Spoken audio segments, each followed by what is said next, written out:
Magandang hapon sa inyong lahat. At ngayon ay tatalakayin natin kung ano ba talaga ang diskurso. Ang diskurso ay tumutukoy sa verbal na komunikasyon tulad ng konversasyon. At ito ay tawag sa paggamit ng wika bilang paraan ng pagpaparating ng isang mensahe. Ito man ay pagpapahayag, pasulat, o pasalita. May iba't ibang katangian din ang diskurso. Ang unang katangian nito ay ang communicative competence o ang abilidad ng isang speaker upang piliin ang angkop na variety ng wika para sa isang tiyak na sitwasyong sosyal. Ang ikalawa naman ay ang linguistic competence o ang hindi conscious sa kaalaman sa sistema ng tuntunin ng wika. Ang ikatlo ay ang textual na competence o ang abilidad na sumulat ng may cohesion at organisasyon.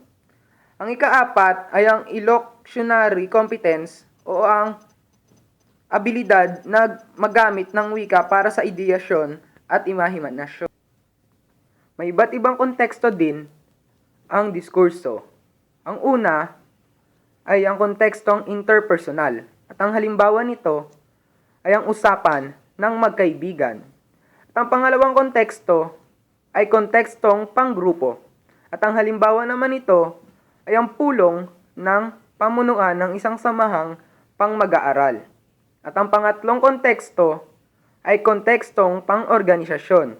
At ang halimbawa naman nito ay ang memorandum ng Pangulo sa isang kumpanya sa lahat ng empleyado. Ang pang-apat na konteksto ay kontekstong pangmasa. At ang halimbawa naman nito ay ang pagtatalumpati ng isang politiko sa harap ng mga botante. At ang panlima naman ay ang kontekstong interkultural. At ang halimbawa naman nito ay ang pagpupulong ng mga pinuno ng isang bansang Asian.